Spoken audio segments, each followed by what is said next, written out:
Okay. Hi. How are you, sir? I'm Alan. All right. We talked on Inauguration Day. I know the voice now. That's I me. can, yeah. This is the, this is a short record. It's like 36, 37 minutes. It's very Ramones-like. It's actually 72 if you play it twice. There's no fat in the whole thing. I mean, it's straight and to the point. It's really cool. Yeah, it's kind of how we're eating these days. You know, it's like lean. It's like we're kind of over the, you know, it feels pretty galvanized. And, you know, something about Into the Wild that, you know, you learn some things, even though it was something outside of the group. But, you know, a lot of those songs were, you know, 2 minutes because the scene was 2 minutes, you know. And the record itself was, you know, less than a half hour long or something. But it was like one of those records that you kind of wanted to, you didn't mind getting through the whole thing. And that's kind of the approach we ended up taking here. There's a couple other songs that could have made it, but they'll probably just be on the next one. There's a couple of songs in there that could be on Into the Wild too. I mean, the delicate acoustic stuff. Yeah. And I'm assuming that's the kind of stuff that you learned how to do or began to enjoy how to do while you were doing the soundtrack. I think one thing I finally figured out, and I'd watched Neil do it for years, you know, Uncle Neil, do it for years. And maybe because I was responsible for, you know, all the songs on that Into the Wild thing, that I got in tune with this thing of, or I suggest that anybody out there writing songs gets in tune with this thing of not editing and writing whatever song comes. And even if it's not the one that you're after, you know, like a trite baseball analogy or something, but okay, it's not the home run, but it's, you know, it's a double. And maybe you can knock that thing in, you know. Who knows? Maybe, I guess in music, we're not trying to get home runs, we're trying to get singles. Yeah.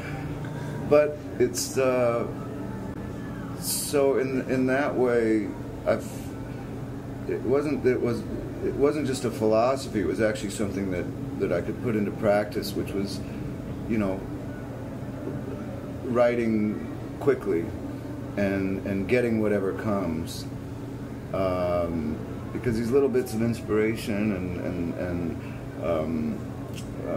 you know, these sparks of thought, they go away quickly, and if you don't get it right then, they're going to move on to somebody else. I think.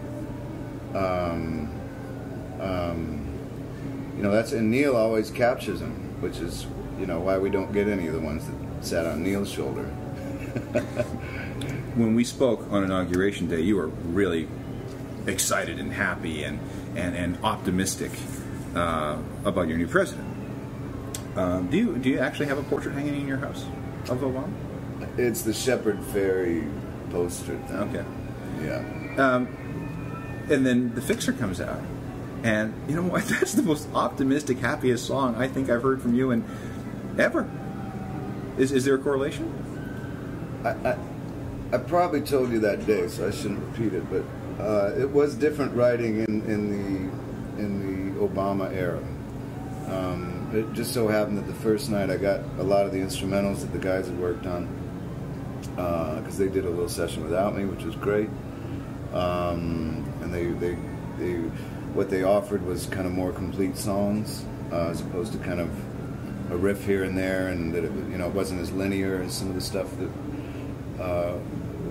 in its formative stages in the past, how it was in the past. But between that and this, you know, it was right after the election.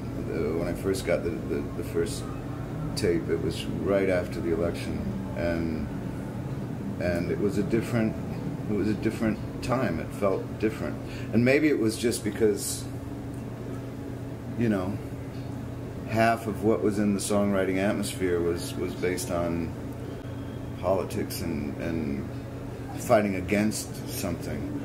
You know, it felt there was just something in the air that was different. The amazing thing about it is just that, I don't know if we talked about this before, I can't let go of the thought that we just, you know, 6 months before the election, we didn't know if there was anything out there that could change this sense of having more goodwill being offered towards our country. You know, that it could something or someone, you know, or would it be a music, or would it be a film, or something that people could get behind and make a shift in the kind of conscious of our planet. But it was him. Yeah. So 200 days in, how's he doing? Well, I think, you know, I think he's doing great, and of all the people, you know, there's a lot of stuff in the Republican playbook, and it plays out in things like, you know, Fox News, and it plays out in all news because they need ratings and fear. It's a lot of fear-based information, and they've done studies, and people will suffer through the commercials and stay tuned based on fear. And so there's a lot of fear that's propagated, and you know, now it's, you know, fear about you've heard about this thing, the death panel, about health care. I don't get that. Well, I really don't get where that's coming from. We were talking about today, we know somebody with some heavy health issues, and at times they need to get a shot, and it's $1,000 a shot, and they need to get one every month, or they need to get two. It ends up being like 100, or maybe it's one a week or two a week. It ends up being like $100,000. This person can actually afford. He has health care that pays for some of it, and he can afford the rest. Most people can't. There's your death panel right there. It's I can't. You have to explain to me how a shot, which is like, you know, a half an inch of some kind of serum or liquid or something, is worth $1,000. And if you tell me it's about research and development, then I will suggest that there are facts to say that the research and development is also paid by taxpayers' money with these grants that the government gives to the pharmaceutical industry. So, you know, that's your death panel right there. I'm hoping that whatever ideas are coming down the pike right here are going to resolve some of those injustices. What came first, the album or the turtle? The typewriter key.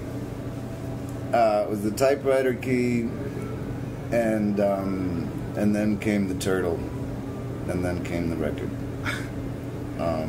I was doing a bit of sculpture with typewriter keys, and I was making a mosaic using typewriter keys, and you could use them to shape it and put words in, and it was all ending up on a piece of sculpture. And as I was putting these words together, I realized that I'd written The Who, and it looked great. And then I wrote the name of our band, and it looked really great. And then I saw this key that said Backspacer, and so that key must have come off a typewriter from like the late 20s. Because we don't have backspace keys anymore. We have delete keys. Well, we don't have, yeah. And before that it was Backspacer, and then it went to Backspace, and now there's a computer, it's just delete. Yeah. Backspace, you actually kind of have to go back and look at your mistake.